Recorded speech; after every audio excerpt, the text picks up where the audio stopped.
یہ کام ان کا بڑی خوبصورتی سے چلتا رہا. پھر جب پولیٹیکلی وہاں ڈسٹربنسز پیدا ہوئی ہیں جی جی خاندان کے اندر، اس کے نتیجے میں پھر اولادوں نے دخل دینا شروع کیا اور بریک آف ہو گیا. لیکن جب تک وہ بھائیوں کے اپنے اختیار میں تھی بات. جی ایک دوسری ایگزامپل میری نظر میں کریسنٹ گروپ کی ہے. کریسنٹ کی، ٹھیک ہے. یہ بھی جب تک خود تھے بڑا خوبصورت کام چلا. جب اولاد جوان ہوئی جی تو اختلافات بڑھے.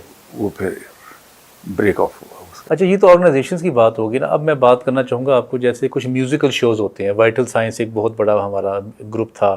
اس طرح کے مختلف جو میوزیکل شوز بنتے ہیں، کچھ قوالوں کے بنتے ہیں، کچھ اسی طرح کچھ اسکالرس کے بن جاتے ہیں گروپ، ٹیچرس کے خاص طور پہ بن جاتے ہیں. کچھ وہ ٹیچرز نے مل کے ایک کالج بنا لیا اور کچھ دنوں کے بعد دیکھا کہ وہ پیسے بھی آنے شروع ہو گئے، وہ ڈیولپمنٹ شروع ہو گئی.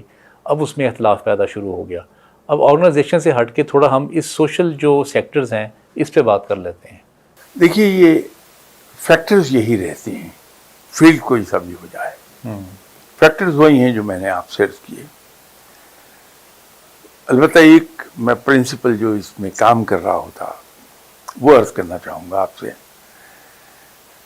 پارٹنرشپس نقصان کے زمانے میں کبھی نہیں ٹوٹتی. اچھا، پارٹنرشپس ٹوٹتی ہیں جب پروفٹ ہوتا ہے. اچھا اچھا اچھا. ویسے پرسیپشن تو الٹ ہے، ویسے الٹ ہے، لیکن کہ نقصان ہونے والا ہے اور پارٹنرشپ ٹوٹ گئی. اچھا اچھا. اس وقت ٹوٹے گی جب پیسہ آنا شروع ہو جائے گا. جب پیسہ آئے گا تو شکوک آتے ہیں ساتھ. ایک صاحب سے میری ملاقات ہوئی، میں اس وقت ایک امریکن کمپنی کے لیے کام کر رہا تھا. میں بڑا امپریس ہوا ان سے. میرا خیال تھا کہ بڑے ہائیلی ایجوکیٹڈ آدمی ہیں، اتنی نستعلیق گفتگو کرتے تھے، اتنی سلجھی ہوئی کہ مزہ آتا تھا سن کے. لیکن لیٹر آن جب ان کو میں نے دیکھا کہ بہت اچھے انسان ہیں، تو دفتر کے تعلقات سے ہٹ کے لائکنگ کے تعلقات ڈیولپ ہوئے.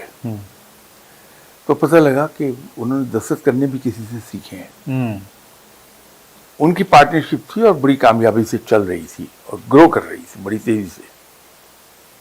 انہوں نے ایک بڑی خوبصورت مجھے بات بتائی. نے کہا کہ دیکھیے میرے بھائی ہیں، میں ہوں، ہم پر ایسی کوئی پابندی نہیں ہے کہ میں کپڑا یا میری فیملی کپڑا نہیں بنا سکتی ہے. کپڑا جو مرضی ہم بنا لیں، جو ہم چاہے کھائے پئیں، کوئی پابندی نہیں ہے. پابندی صرف دو چیزوں پر ہے، ایک سونا خریدنے پر، اچھا، اور دوسری جائیداد بنانے پر. اوکے. نتیجہ یہ ہے کہ ہمارے درمیان شکوک جنم نہیں لیتے، پارٹنرشپ چلتی چلی جا رہی ہے. یہ بات میں کہا 87-88 کی، وہ گرو کرتی رہی ہے آرگنائزیشن. اور ان صاحب کا کمال یہ تھا، میری اپنی بھی ملاقات اس طرح ہوئی کہ ہمارے ادارے نے اشتہار دیا تھا جی جی ڈیلرشپ کے لیے. تو میں نے پروسیجر یہ قائم کیا تھا کہ مارکیٹنگ سٹاف ڈیلرز کو شارٹ لسٹ کر لے گا، اپلیکیشنز کو انٹرویو کر کے 3 وہ شارٹ لسٹ کر لے گا، پھر میں پرسنل یوز کو دیکھ لوں گا. تو راولپنڈی کی ایریا میں چیک کرنے گیا تھا، مجھے تینوں نہیں پسند آئے. ٹھیک. تو وہاں کسی نے کہا کہ اگر آپ ڈیلر بنانا چاہتے ہیں تو اس ادارے کو بنا لیجیے. اسلام آباد آفس میں ان کے میں گیا تو انہوں نے کہا جی ہمارے پاس تو اتھارٹی نہیں ہے، ہمارے مینیجنگ ڈائریکٹر بیٹھتے ہیں PMA بلڈنگ لیاقت روڈ راولپنڈی میں، ان سے بات کر لیجیے. تو میں نے کہا میری ٹیلی فون پہ بات کرا دیں. ہو گئی بات. تو انہوں نے کہا جی میں نے آپ کا ایڈ دیکھا تھا، میں پہلے سے ہی بڑا اوور لوڈیڈ ہوں کام سے، میرے پاس وقت نہیں، اس لیے میں نے اپلائی بھی نہیں کیا.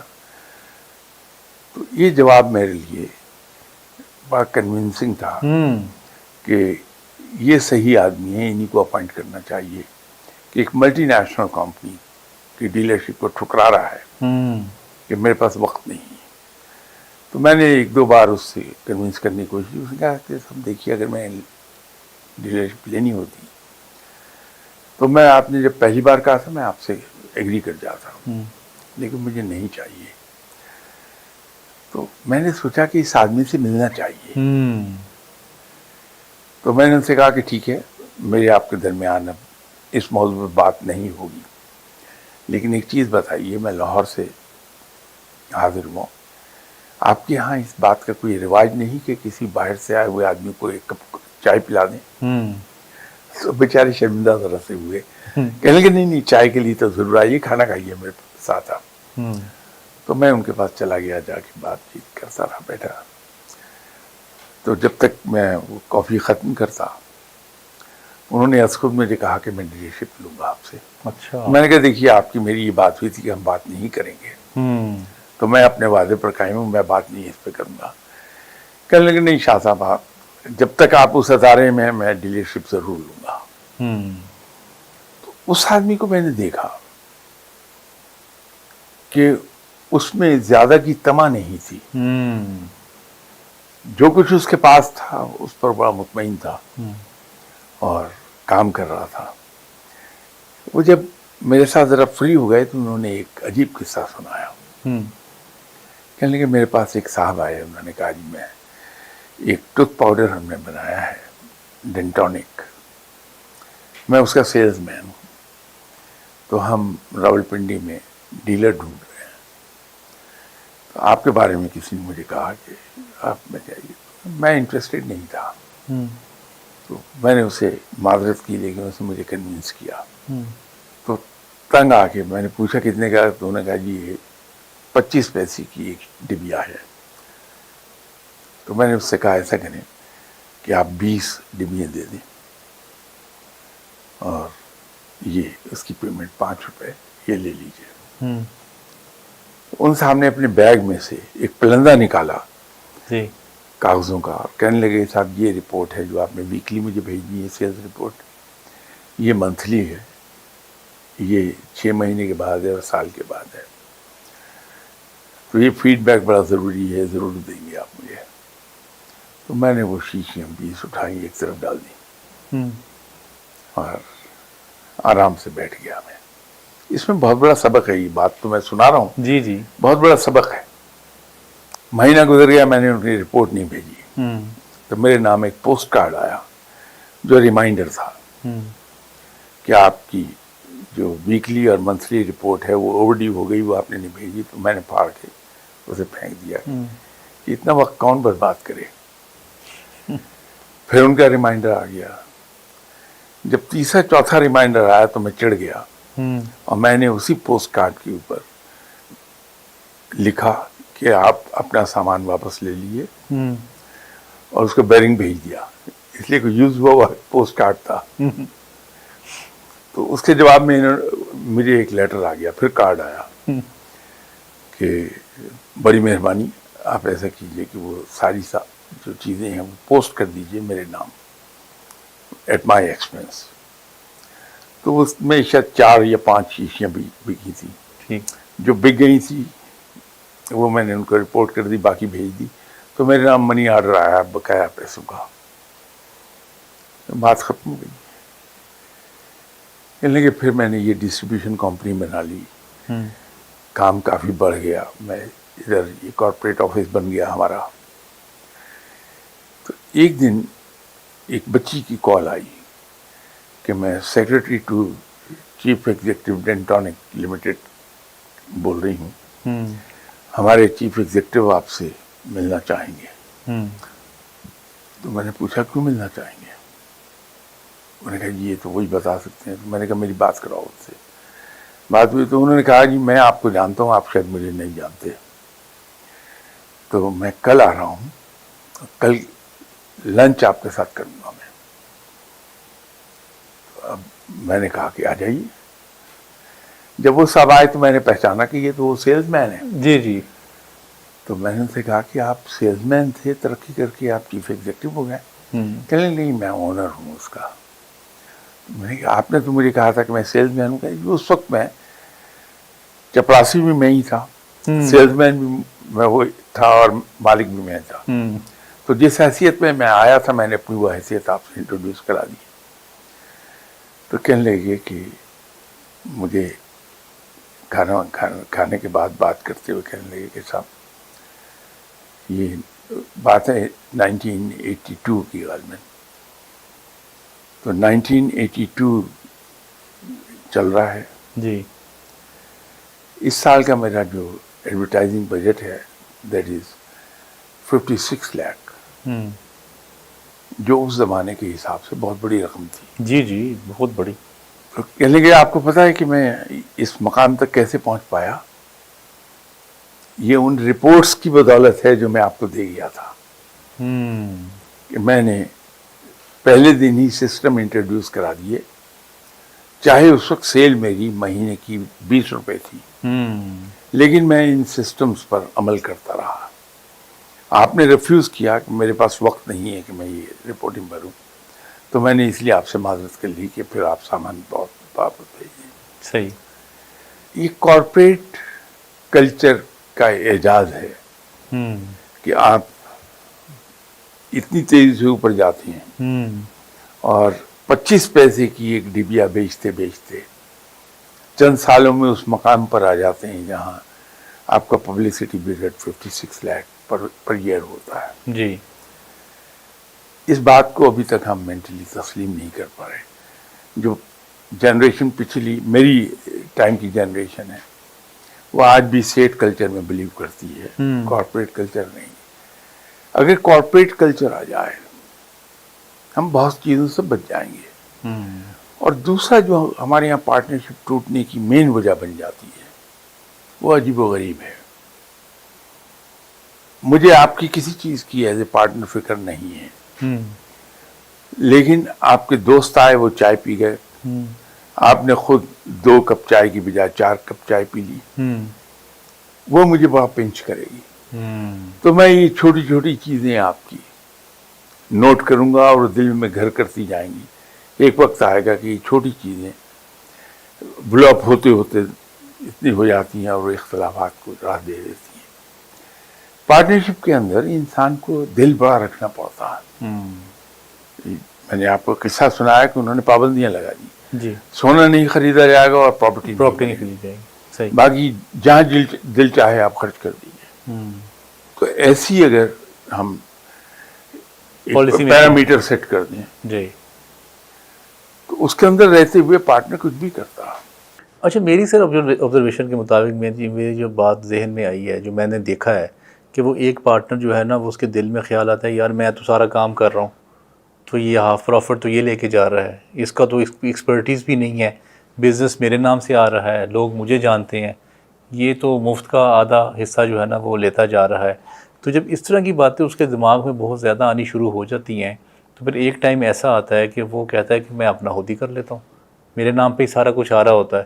اچھا، پھر دیکھنے میں یہ آیا ہے کہ نہ وہ پہلے والے کا چلتا ہے نہ وہ دوسرے والے کا چلتا ہے، دونوں کا نقصان ہو جاتا ہے. علی عباس صاحب، اس کے اندر میں اس کو ذرا سا اس سے ایگری کرتا ہوں، ہوتا ایسا ہے، لیکن اس کو ذرا سا چینج کرنے کے ساتھ جی جی یہ دل میں آتا نہیں ہے، ارد گرد کے لوگ دل میں ڈال دیتے ہیں. صحیح ہے. یہ ایک فرق ہے.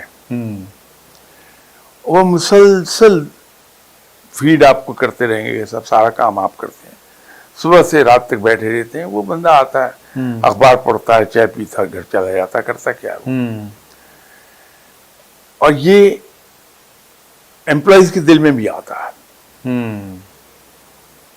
میں اگر کسی ادارے میں کام کر رہا ہوں، لوگ مجھے کہیں گے کمال ہے یار، تم تو اس طرح کام کرتے ہو جیسے یہ ادارہ تمہاری ملکیت ہے. جی جی حالانکہ تم امپلائی ہو، یہ تمہارے سر پہ چل رہا ہے یہ ادارہ.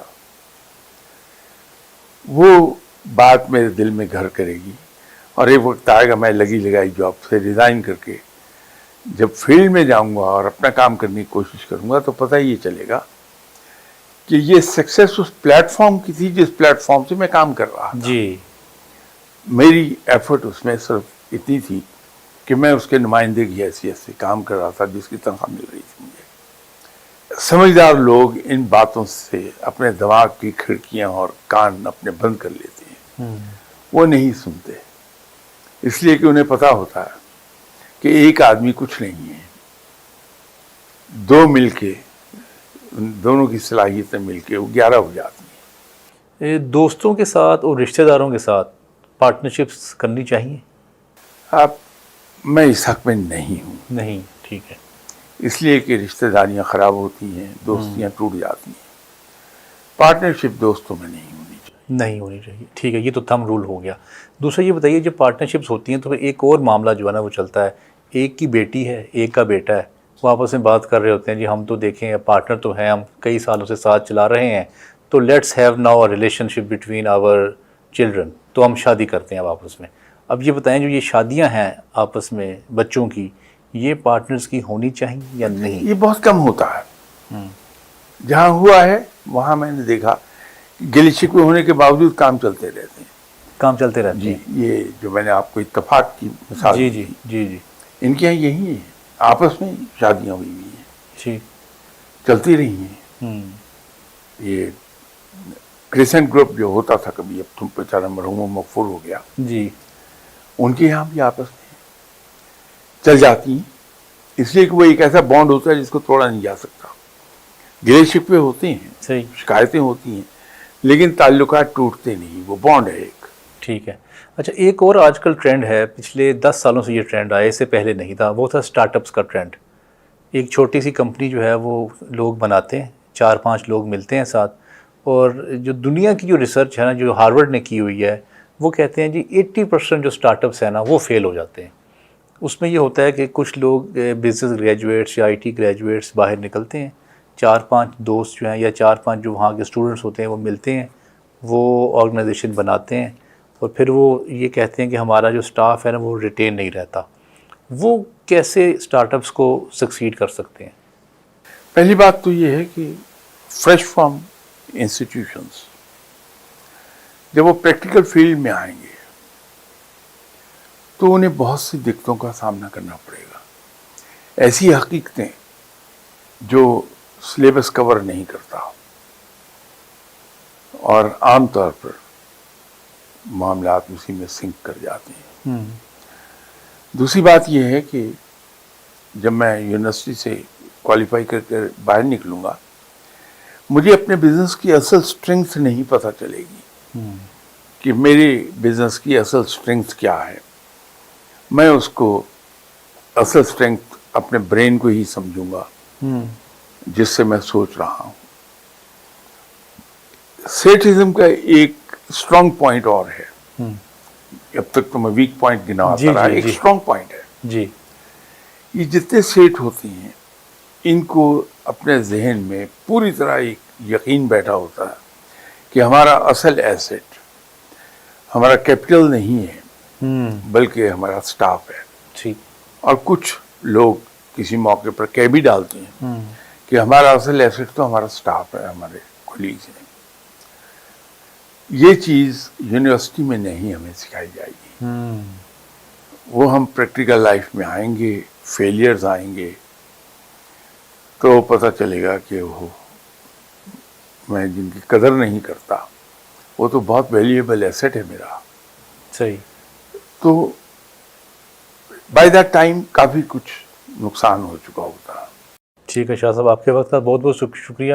میں نے جو 2-3 باتیں سیکھی ہیں، ایک تو یہ بات ہے کہ دوستوں اور رشتہ داروں کے ساتھ پارٹنرشپ نہ کریں، اور دوسری بات یہ ہے کہ جو سیٹ کلچر ہے اس کو آرگنائزیشن سے ختم کریں، اور جو کارپوریٹ کلچر ہے وہ انٹروڈیوس کروا کے اپنے جو سٹاف ہیں ان کو امپاور کریں کہ وہ 5-10 ہزار کے پیچھے آپ کے اپروول لینے کے لیے اپنا ٹائم نہ گزارتے رہیں. انشاءاللہ اگلے ہفتے آپ سے نئے ملاقات ہوگی نئے پروگرام میں. السلام علیکم ورحمۃ اللہ.